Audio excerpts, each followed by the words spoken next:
We are Greg and Leah, the host of Evolve, the #1 podcast about relationships, and not just the tender or toxic romantic ones, but all kinds of relationships with many people, places, and paths. And we aren't here because we know or understand it all, simply because we are working to evolve and asking others to join the evolution. So join us in this next episode of Evolve!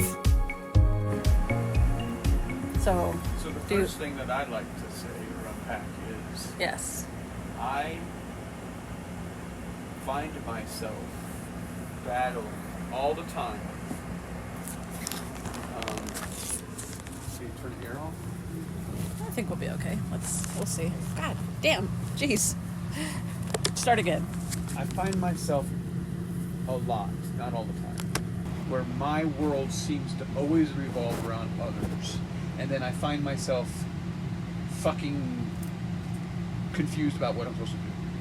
Because maybe lack of communication or interaction, what?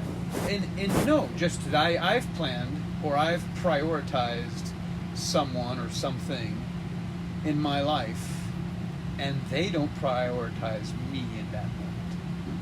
Yeah. And I so understand that feeling, yeah. It's like, wait a minute, now what the fuck do I do? So you've already, and I'll use you example because it happens mostly with you and I, where you've got I don't know if it happens mostly with you and I. I mean, I feel like we are able to communicate. You're able to say to me, yes, like, you're able to be genuinely yourself with me, and you can have a rant, you can be angry. You don't, and neither do I, all the time feel like we can be ourselves with other people who are disappointing us. Right. So maybe you feel like it happens a lot with us, but I don't think it happens a lot with us. If it does, you're able to move through it much quicker because you can yell, you can be real. Well, and specifically what I'm dealing with today, I would say, is... be as non-specific as possible. Right. Yeah. All the way down to the... Well, and I know I'm trying to make this, because it is being recorded, non-specific. But it seemed like I pre-wrote a story about something the way maybe that's the problem. It's I've wrote on a story where I thought it would happen, and then it doesn't happen that way. Yeah. And that's not being in the present. But at the same time, gosh, I mean, how do you prepare and I mean, adjust for things if you're trying to always be in the present, because then you're not preparing for the future at all. I think it's a tricky balance that sometimes we've nailed and often we don't, is being able to prepare without attachment. But, yeah. We get attached to the story we create. And what I try to do is, okay, make myself busy and that doesn't, it's like, God, I'm bored. I'm fucking bored then. And what do you mean, make yourself busy till that person or that situation comes back around? Right, or... you're waiting for, it's like, gosh, I'm waiting for the girl to call back, or it doesn't, I'm not talking about that, but that's the scenario. Yeah. It's like, or what the hell is and with you, I've always been very comfortable. It's like, and I don't know if we've talked about this prior. I mean, we've talked about this a lot, but how we met and how we connected, we filled gaps of our insecurities for each other. In the sense of, if I said I was going to call you, I called you. If I said I was going to text you, which we had beepers back then, like, I did it. And I did it at the time I was going to. I showed up at the time. And I remember you shared that with me. Like, I was so impressed that we were meeting somewhere to pick up something, and I showed up on time. You were just like, wow. Because most of the world is not doing that. Most of the world just, and I don't know where their heads are. I'm not sure. Well, and this is where, I know this sounds really crazy. Either I'm the only fucking person, and you are only person in the fucking world, and everybody else is a generated computer thing. Or we all are. Or I am, and they're not. Including me. I mean, that's an option too. I mean, it's just like, God, I know that I'm not the center of the world, but I'd like to be the center of somebody's world for a change. It's like, fuck, man, I put all my energy out to other people So this is what I wanted to talk to you about and unpack here, is exactly that. Because I've done the same thing myself. And we've done it for different reasons. We've given and emptied of ourselves for different reasons. Yeah. And this is what I've been unpacking and processing through this whole situation this morning is why? Why do I give out energy? And also just realizing I'm starting to be able to recognize much quicker when I'm doing that. It's like a leak in a pipe. I'm able to recognize it much faster before the whole tank empties. And that's the first sign for recovery is recognition of your problem. And I understand. That's why Well, do you feel like today you were able to acknowledge and process it quicker? Or do you feel... Generally what I've done in every situation is remove myself from the place of... frustration or whatever. And because it's... We don't... I'm talking about another example today, but using you as an example. If you've got a whole day planned of meetings and this and that, and I'm off, and I have pre-planned my day to be with you, but all of a sudden you have not planned me in any part of that day or that part of the day, then I have to find myself something to do. And it's like, damn, why should I have just found myself something to do first and let other people worry about what I'm doing? And that's where I'm pissed off. It's like I've cleared my whole morning, but that's where that balance... day off for shit, and nothing's occurred. I'm finding myself making stuff happen, forcing, and that makes us more miserable. So I removed myself today. I went up in the mountains and I sat there and I always find peace in watching. I mean, if you can't find peace and up on the top of the mountain and watching, I think just getting outside. Maybe it's by the river. Maybe it's sitting by your tree or a favorite rock. I thought, let me just do something that I want to do, that you're interested in, and I'm interested, and took my mind completely off that. But I still feel that doesn't make it go away. Right, you still have to process and unpack what you're dealing with. And I like asking myself, why is this bothering me? We've talked about this before. Like, why is this triggering me? It's you. You have the problem. I have the problem in these situations. It's me. It's an insecurity that I have, that you have. Of I've given. Why isn't anyone giving back? It could stem from childhood. It could stem from anywhere. My first thought of when I have this feeling, because it's the same feeling that I would have when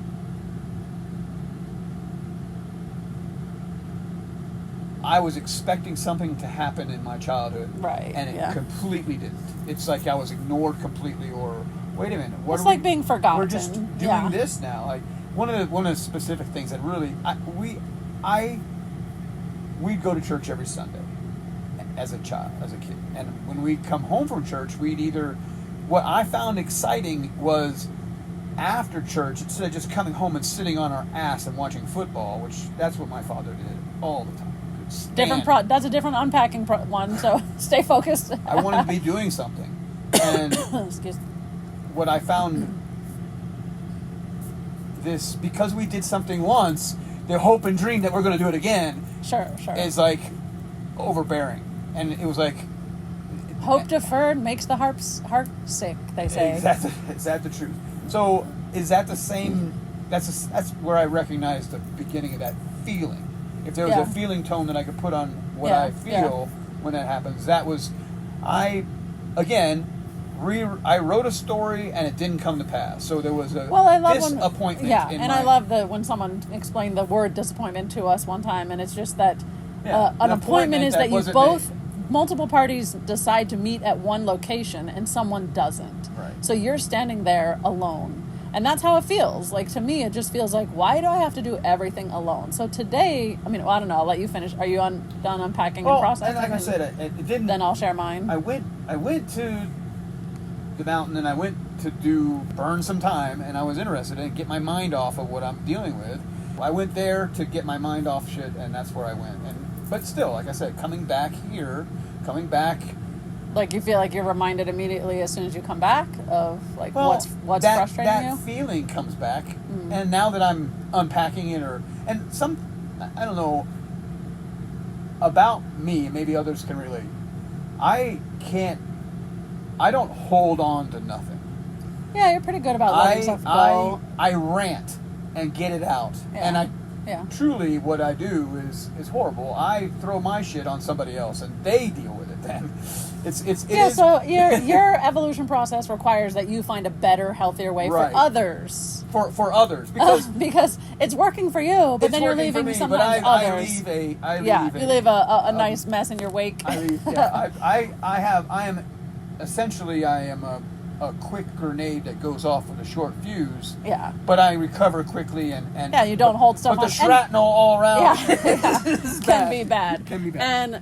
And that is healthier, at least psychologically and physically. Like, you don't get sick very often, and you don't struggle with stuff like that. You don't hold stuff or grudges, where, like me, I've inherited a lot of those addictions. I will even call them addictions from my side of the family, of just holding stuff in. You don't actually tell people what you want. You expected something, and now they let you down. Now you cold shoulder them. Now you silent treatment them. Like, that is 100% the MO of my paternal side of my family. Right. And you have had to deal with and, go through a lot of that. But I sat here after you left. I was trying to work on my schooling and stuff and get some modules done, but I found I couldn't focus because I was here. On the same... Yeah, I was feeling forgotten, unseen, because I was excited for you. Right. And I still, that's the thing too. I'll go through. I'm sorry, I'm interrupting. No, that's okay. That's kind of what we do. I go through this feeling tone, and then I'll get mad. I'll rant, and sometimes I rant to other people, not the specific person. Right, Most of the time, right. it's other people. It's not the specific person that I feel that. Unless it's me or Joshua, Right. our son. And then, whammo! Something happens, and it's like I was thinking about. It's like it's a little teaser, and then it's like, oh, and you forget all about the hurt you just had. What the hell is that? I mean, because I think it's ego. Like, if you were to put things in two categories of, like, ego and self, like the true self, I think true self just is like water. It always finds level. It always is balanced. But I think we allow outside situations, people, circumstances, voices to make our ego inflate, deflate.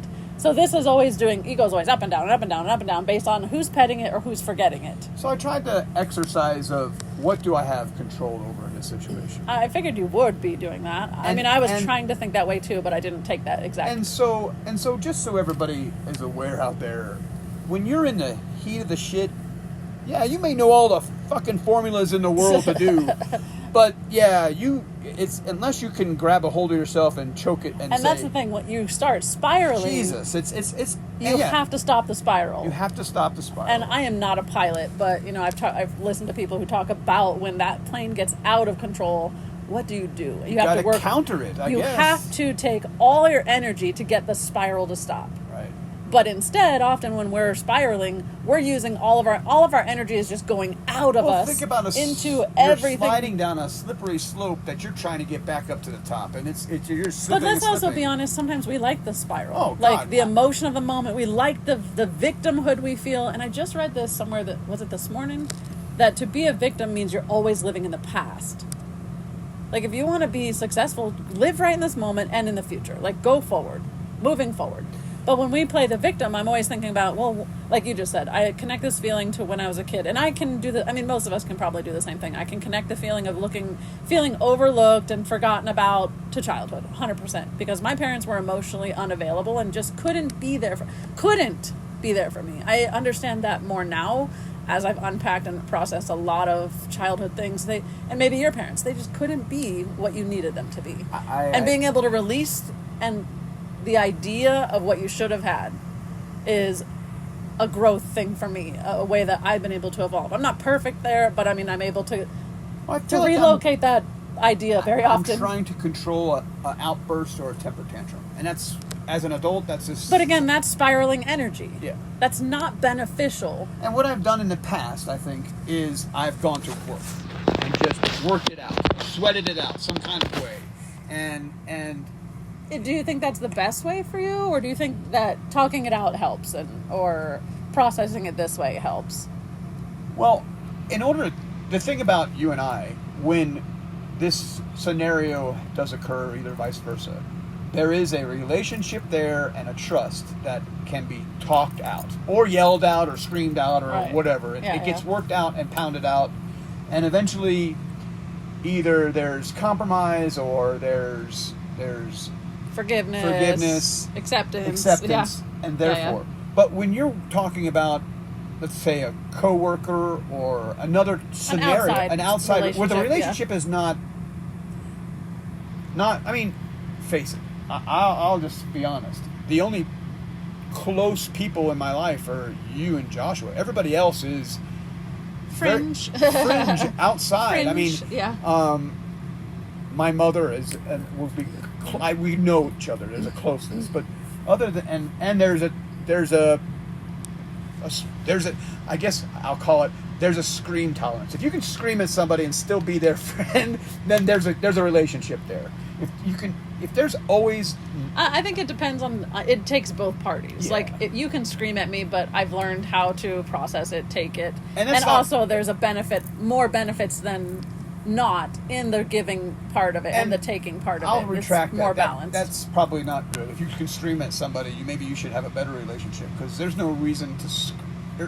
Even though we do, there is no reason really to scream at somebody. But yes, and that's even the best relationships in the world are screaming. Why I liked on we were watching This Is Us last night, and when Randall, he says to his mother-in-law, like, "You're not going to tell me," and then he comes back. Yeah, that was he's excellent. like, "I apologize for my tone, but everything I say still stands." He said the content still stands. Yeah, content still stands. That was a I apologize very cool. for my tone, but the content still. And I've said that too. Sure. Yeah. In another way, I apologize for the way I spoke, but damn it, what I said was true. Still is truthful. Yeah. Still is important to me. It's how I see it, how I feel it. So I was feeling, and I think building up to this entire situation that we're talking about today, I've been excited for you, but also nervous for you of just like what's actually going to happen. Because I feel like that we are very El Solo Lobos, the lone wolf always. It's like every time we count on anyone outside of this relationship,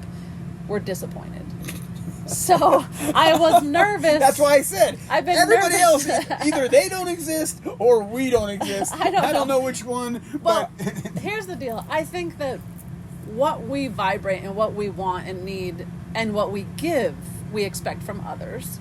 And there are so few who can truly give that. I'm not at all saying we're better or higher or more mature than the rest of the world. I don't think that at all. I'm just saying what we expect. We have very high expectations of relationships because of relationships fails we've come from. And being able to, you and I connect on the same plateau when we met, like I said, we connected and filled in a lot of those insecurities for each other. Like, wow, there is someone I can actually depend on here. Right. Especially of the opposite sex. I didn't trust men, you didn't trust women, and we were able to validate that, relationship finally, I feel like, in our lives and for one another. Continue on. I mean, that's so I have been nervous but excited about this whole thing for you. And then, last night you get certain information and I'm like, okay, yay, cool. And then this morning unrolls and I'm like, what the heck are you doing? Like, why aren't you doing what you were supposed to be doing? And you're like, I can't move forward without ABC happening, and that isn't happening. So I felt hurt for you, but also for myself. Like, I went back to that whole feeling of just like, what the hell? Why are we always forgotten, overlooked, left out? Why? Oh, and so another way I tried to deal with it this morning was I threw myself into the stock market, which that was a stupid... Yeah, but remember, you're never doing money emotionally. I know, and as I'm sitting there, God, I'm like, God damn, this is the dumbest thing I'm doing. Okay, so that is a very good... I lost my ass this morning in the stock market. That is a very good key point to and to I just couldn't stop. I spent every... So, yeah. So sometimes we will throw ourselves somewhere when we're already emotional into a volatile situation that we don't need that emotion and that time and stuff like that to process. So for me, I had to stop what I was doing because, like I said a second ago, I was trying to, work on some school stuff, get some modules done, and I just had to stop. I couldn't even focus because I kept feeling that, like, why the hell are it overlooked, unseen, forgotten? And I was like, you know what? I'm going to process this myself. I'm going to sit with it. I'm going to ask myself, are these true? Is it true these are actually happening? Byron Katie is someone I really love, who she goes through like a coaching healing process, and she always asks, what is the feeling? What are you struggling with? And then the person will say, and then she'll say, is that true? Or is that the story you've made? And we can say, oh, it's or definitely feel like, the story you make, because we can definitely say, oh no, it's true because the evidence is here. But if you don't know the truth, but you don't know the other person's story, you don't know what's going on. And what was it we were watching last night when actually when the story came out of it was the guy on This Is Us episode and the husband. Look, Yeah, he says yeah. all this stuff and whatever Kevin doesn't know. All he knows is what happened in that moment and that tape. But when he got the backstory, he was so enlightened, and it was just like he was so happy to hear that part because it made a difference to the outcome that could happen. And obviously, we're in a This Is Us phase right now, loving this series. But, we recommend that. So I was able to unpack a lot of it by going back to what do I know to be true about myself. So maybe we don't know the truth of a situation because I don't know what they're thinking. I have no idea what they're doing. I have no idea if they're even thinking about me thinking about what they're thinking about. So what do I know the truth? What's the truth about me? What's the truth about us? And for us, I will say we have always cut our own damn path in life. Every time we wait for someone to make a path for us, we get this frustrated. When me and you just go on we're like, this is what we want. What do you want? Let's go for that. Don't wait for other people to give you the open door. And like you said, when you're pushing and forcing and trying to let me just walk by the house of the boy I like and see if he likes me. I've done that, when you try to force being seen, it actually takes so much more energy than if we just freaking go and cut our own path. I think you become a stalker. Yeah, you do. It's true. But you don't see yourself as that. You're just like, I'm going to just walk by and maybe they'll see me, maybe they'll notice. And I was kind of cringing at the different things you had started doing this morning. And I was also internally a cheerleader, just go over there and make yourself seen, or just maybe shoot a text over here and make yourself known. I did that. I did all those things. Yeah, and part of me was that's what I would do. But then the mature, again, that's the ego, the inflated, deflated. The mature side of me was just relax, just do your life. You know yourself to be true. You know what you're capable of. You know your value. You know what you want. And guess what? We get it without the help of other people. And I know that sounds really egotistical when I'm saying ego's this and this, but I'm talking about just the facts of our history. Yeah. When we wait and try to rely on other people to validate us, support us, recognize us, we're waiting a whole damn long time. And I feel re-energized. I was losing my energy. It was leaking out this morning for you. And in this situation, I feel like I've recalled all that energy just by reminding myself the truth of the truth of me, the truth of us. I've been very adamant about not adamant, but drawn to water, and I'm freaking A. I'm water. I go over every barrier, around every block. I get where I'm supposed to be always, without other people necessarily. Now, granted, other people are part of our process, but it's usually not the people we expected. So, I can relate with Kevin in the show we watched. The This Is Us, yeah. Where the sister at a very young age told him, just do what you want, because you always get what you want. Yeah, right. And if I look back at my life, God, I have always gotten what I want. And that's why I'm trying to say, I've been a spoiled, rotten what do you child want? when it We comes will get to, it. I mean, when it comes to, I wanted to live a life with a lawn business. I wanted to have I got everything I wanted. I wanted to have a Barbie doll wife. And I want to be very clear. I mean, it's not because we've been privileged. We've been very poor. We have worked through really hard stuff. We have had very unsupportive people in our lives. It's solely because, to me, of a mindset that we choose to see the brighter side. As weird as I used to do that before, I think I've shared in other episodes too, where I was always seeing the bright side, but not clearly. I was making up a bright side, oh my gosh, I have the best family and they're so supportive, or whatever I was telling myself to be able to make it through the moment. Right. Somehow that's benefited me because I was choosing a positive outlook versus oh my God, no one's here, everyone sucks, so now I see things a little clearer. Definitely, and I'm choosing to let go of things that don't serve me, but a much more positive outlook on life of you know what, I don't know how it's going to work out, but it's going to work out. That's what I'm saying has been the core of my life since I think I was 3. Or maybe born with it, because all the tragedies that have happened, people have said, how are you so upbeat or positive or whatever? And it's solely for that. And I don't know where that came from. I think it just destined. It was when I look at the birth chart and having the birth chart reading and stuff, it is just where I was born, how I was born, when I was born, and what I was born to be.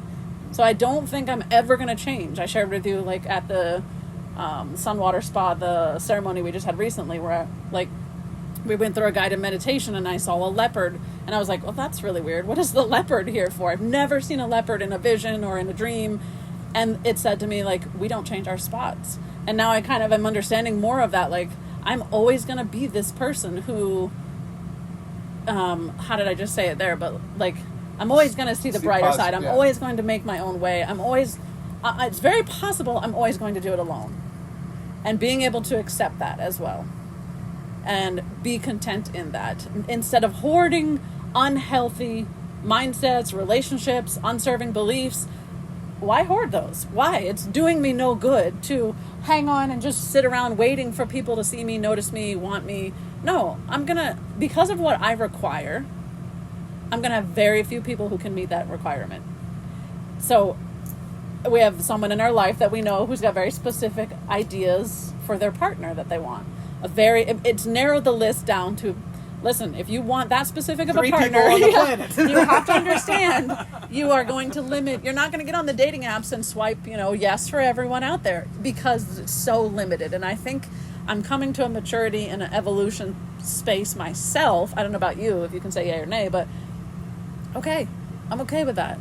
I'm not going to anymore lower my standard just to have crappy relationships. And I'm also saying that in my own mindsets, my own beliefs. Like, the energy that we've spent this morning in the thought and the story is a relationship I don't want to spend energy on. So I'm not just saying physical relationships with people outside of you energy or me. Relationships. Just where my energy is going. So I feel like I was able to, in my quiet time when you were gone, doing your reconnaissance for trying to keep yourself and your brain busy, I totally built myself back up. And it was like, you know what? I cut my own path in life. I cut my own way. It's okay that I might be on this path alone. It might be lonely. It might be dark. It might even be ugly and scary at times. But I've always gotten to the other side. I always come out of the tunnel. So the same applies for you and I. I can't think of anything we haven't overcome because we choose to stick together and push through and put our heads down and stop relying on other people to get what we want. Yeah. And we stop playing the victim card and move forward. And that's kind of where I went to process, is because what do I want? And that's what I'm asking you. What do you want? Because we'll get it regardless of the other people that you're dependent on. That's why I was like, that's, I guess, where the turmoil was, because I'm not sure. I feel like you've said that answer a lot in the recent months. I'm not sure what it is when it comes to this. Yes. This specific situation. Thing. I know what I want in my future, and maybe that's the problem. I'm even. Why am I bothered? What am I even doing? Thinking about this. Yeah. It's just what I really want is. Well, we went hiking, my son and I, to Green Mountain Falls, and what I really want is one of those houses in the mountains there. All the way up in the mountains, where, yeah, it's difficult to get to, but once you get there, you live on they're small houses, they're big houses, they're mostly log cabin kind of stuff. Well, and I do think that we need to together, not necessarily on podcast time, but really hone in on exactly what we want, which we spent time on the vision book, which we need to, maybe we need to hone it down more or whatever. But if things are distracting from what we really want. And that's the thing, is and that's the question I guess I should ask. Is this a distraction? Is that why we're in I feel like I'm not moving forward or overlooked because you are distracted by a shiny object that's not, it's a hook to get you. Well, and it also, if it's not soul aligning, the real true you is going to be like, hey, this isn't what we're supposed to have. And it's going to keep it at bay. But like we were talking yesterday with our friends at the garden meditation time, was you will get what you want. Make sure you know what you want. Right. And we've also been there. We've gotten what we wanted, what we thought we wanted, what we thought meant success. And it's brought a lot of turmoil in our lives. So know what we want. I think it's brought turmoil and work towards when that. we chased after what we thought we want and manipulated ourselves to get it and got it. Not and then even, you find out. I wouldn't even say just that, because one example is when we started homeschooling our son, I was like, oh my gosh, so let's have a desk and let's do all these things. So I started forcing the desk. This is a very primitive, dumb example, but it works. And I was like, oh, I'm going to buy the school desk, and a couple of us in a group are all going to buy these actual school desks for our kids. It fell through. Everyone's like, I don't have the money, or I didn't have this, or I don't want it now. So I was the only one left who wanted it. So I was like, you know what? I'm just going to, when it comes, it comes. It's no big deal. I still want it. We had a friend who said, hey, do you want a desk? A few weeks later, whatever. I was like, oh my God, yeah, I've been wanting a desk. It didn't actually serve the story and the idea and the fantasy I had for homeschooling. We have a very movable, active son at the time who was very up and going, had to always be busy. We didn't ever hardly use the desk. It kind of just became a storage place. So it's not always that it's negative, the results. It's that, oh yeah, I want this. I got this. Oh, I actually didn't need this. Yeah. So it's not always a negative. It's just like, oh, I thought I would want that, but now I have it. I don't really use it as I thought I would. It isn't really what the ideal situation calls for. So it's not always a negative, like, oh, you got it, and now you're suffering. Do you think that because of some type of emotional attachment you attach to it? No, not an emotional attachment in that story, in that scenario. I attached, I'll say a fantasy of what I wanted homeschooling to look like, or what I thought it should look like. We're going to sit at a desk, and I'm going to use this chalkboard, and Joshua's going to love it. Like, no, that just wasn't our life. That wasn't your life, but is it wrong to have a fantasy then? No, and that's why, what I'm saying, I think that's a perfect example of attracting what you want, because I stopped forcing it. It came to me. I tried to use it. It didn't work out. But because I didn't have to manipulate the world to get it, I didn't have like this feeling of deep guilt or regret or like time wasted. It just was like, oh, well, at least I didn't waste any money on that. It came to me, find out I didn't really like it, didn't use it. Oh, well. But I recognized in that moment, I don't know why that's like a core memory for me, that I had the power to attract whatever I wanted if I could do it peacefully and patiently. So just, to summarize, I don't know if you got any more that you want to unpack around today and the event that we're talking about, but like going back to what I said, I feel like, one, my growth is I'm able to recognize I don't like this feeling. This is very unpleasant. Yeah. I'm able to, and I might sit with that for a little bit. I'm not feeling great. I'm not feeling great. I don't like this. I don't like this. If I sit too long with that, it becomes a spiral. It could be, it could take me down a whole day of disappointing. I think what happens, or what should happen, let's try to build for myself, I'm trying to build another formula. So when you recognize that feeling tone, rather than start creating a story,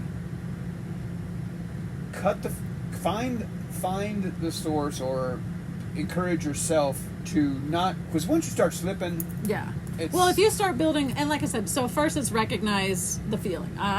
This does not feel good. Stop the spiral. Try not to start a spiral. But if you've started a spiral like we do, which tends to happen, try to stop the spiral by, for me, what works is saying, okay, I don't know the truth of what's happening here, but I know the truth of what's happening in me. Right. So what is true about me? And really trying to dig not to the surface level of like, oh, I'm always this, or like not the negative victimhood stuff. Get past that and get into like truly what is true about you. You are loyal. You are a hard worker. You are, you get what you want when you're driven for the right reason. Like, what is true about you? And 3, taking back that energy. When I do this, I take back the energy that the spiraling was sucking from me. And guarding my energy seems to be right now my top priority. Not giving it to people, not giving it to situations like this for more than a few minutes, and recognizing when I'm starting to leak, so to speak, and the tank is emptying, and stopping the leak by these things. So, like I said, I feel like I've recaptured my own energy by realizing I create my own path. It doesn't need to come from other people. So I feel like a successful hurdle I've overcome. Like, again, being that water, this was a barrier. I've worked my way around it, and I'm going to find a different path. And we will get what we want. And I wanted to say earlier, I think I was starting to say, it's not because, or maybe I did say it, like, we're not privileged and wealthy and, like, got all these people in high places who pull strings for us. Like, we have done everything on our own with the help of the right people at the right time. That's it. Yeah. So, I don't know if you have anything else to add or you want to. No, I'm fine right now. So, until next time, Be evolving. everyone be evolving. We're working on it ourselves, as you can see. So, be evolving, people.